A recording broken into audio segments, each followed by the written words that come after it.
The heavy wooden door of the apartment complex slammed shut behind me, but the echoing footsteps following me down the concrete stairs meant I was not safe yet. My chest heaved as adrenaline surged through my veins, making my fingertips tingle with a dangerous mix of fear and absolute clarity. Just moments ago, my fiancé had demanded total submission, but as his grip tightened on my jacket sleeve, I realized I was fighting for my survival. My name is Vanessa, and until that precise second, I genuinely believed I had found the man of my dreams.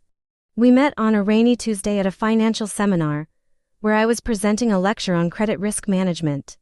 Marcus was sitting in the front row, looking incredibly sharp with his tailored suit, warm hazel eyes, and a smile that seemed to melt away my usual professional defenses. He was a senior software engineer for a growing tech startup, possessed a charmingly modest apartment downtown, and spoke passionately about building a peaceful, traditional family. There were absolutely no warning signs during our initial 6 months of dating, prompting me to happily accept his sudden marriage proposal. We quickly scheduled a beautiful early summer wedding, and I foolishly visualized a lifetime of shared dreams and mutual respect. The first major warning sign appeared during a quiet Sunday afternoon while we were reviewing our potential wedding guest list over coffee. I suggested a small, intimate gathering of 30 close friends to keep our expenses manageable since we were funding the entire event ourselves.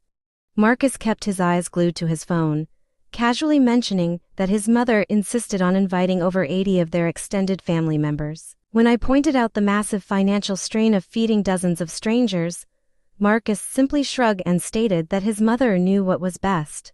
I remained completely silent, falsely assuming this was just a minor pre-wedding disagreement and that he merely wanted to keep the peace temporarily. Unfortunately, that small compromise was just the beginning of a much larger, coordinated takeover of my personal boundaries. His mother, Eleanor Vance, was an incredibly intimidating woman who had spent decades managing corporate operations and was deeply accustomed to absolute obedience.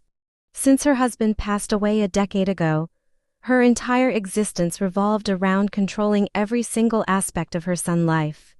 She routinely invaded his apartment, reorganized his kitchen cabinets, criticized his wardrobe choices, and dictated his daily schedule without facing any resistance. One evening, Eleanor proudly announced she had selected a heavily discounted wedding dress for me from a budget warehouse across town.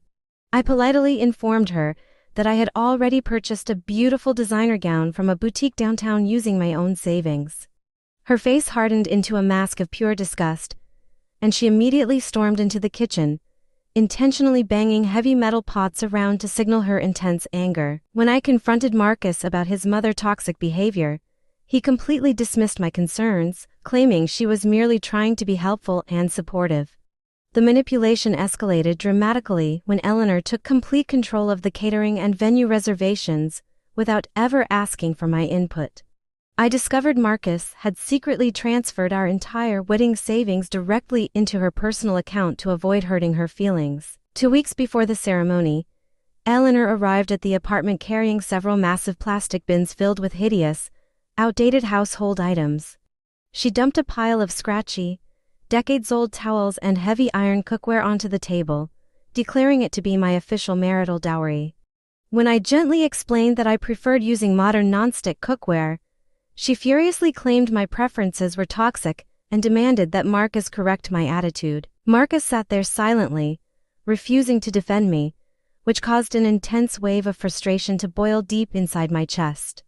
I abruptly grabbed my keys and walked out, but Marcus followed me into the hallway, begging me to just endure her behavior until after the wedding. I looked into his eyes and realized that the man I loved was completely trapped beneath his mother's suffocating shadow. The true nightmare began exactly 1 week before the wedding when Marcus randomly demanded that I give him my banking passwords and debit cards. He claimed it was a standard procedure for married couples in case of a medical emergency or an unexpected financial crisis. I firmly refused, stating that maintaining separate accounts was common sense, which caused him to pout like a child and ignore me for the rest of the evening. The final confrontation occurred on the day we were scheduled to submit our official marriage license paperwork at the local courthouse. I arrived at the apartment in an excellent mood, desperately hoping that the recent tension was just normal wedding stress. Eleanor opened the door with a deceptive smile, offering me a cup of tea while Marcus was finishing his shower in the back room. As we sat at the kitchen table, Eleanor completely dropped her friendly act and demanded that I hand over my salary card and PIN immediately. She claimed that since Marcus earned significantly less at his tech startup, my superior income belonged to the entire family. I set my teacup down, looked her dead in the eyes, and told her she would never touch a single penny of my hard-earned money. Eleanor instantly erupted into a frantic scream, calling for Marcus to come out and witness my supreme selfishness and lack of family loyalty. Marcus emerged from the bathroom and immediately pressured me to comply, stating that his mother was not a stranger and deserved full access. In that horrifying moment, I looked at both of them and loudly declared that the wedding was officially cancelled. I grabbed my purse and dashed toward the exit, my heart hammering against my ribs as I realized the complete illusion I had been living in.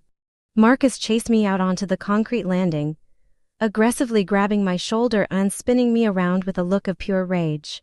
He screamed that I was being completely insolent, making scenes, and disrespecting his family before we were even legally bound. I tried to wrench my arm free, but his grip was like vice grips, bruising my skin as Eleanor cheered him on from the doorway. He raised his fist, his face contorting into something completely unrecognizable, and that was when my survival instincts instantly took over. I quickly dodged his clumsy swing and delivered a powerful, targeted kick directly between his legs with everything I had. Marcus let out a high-pitched, pathetic shriek, instantly doubling over and collapsing onto the dirty floor in a tight fetal position. Eleanor rushed to his side, wailing like a siren, while I calmly adjusted my purse and walked down the stairs without looking back. I immediately blocked their numbers, called a taxi, and finally let myself cry tears of absolute relief during the entire ride home. Over the next month, Eleanor continuously stalked my workplace, screaming insults until bank security finally forced her off the property permanently. Marcus sent pathetic messages begging for forgiveness, but I simply deleted them, knowing I had narrowly escaped a lifetime of emotional imprisonment. A friend later spotted him at a restaurant, looking completely miserable while his mother literally ordered his food for him. 2 years later, I met David, a wonderful man who respects my independence and possesses a perfectly healthy relationship with his own family. We had a tiny, beautiful wedding surrounded only by people who truly loved us, free from any drama or manipulation. That dark afternoon in the hallway remains a powerful reminder to always trust my instincts and never let anyone control my destiny.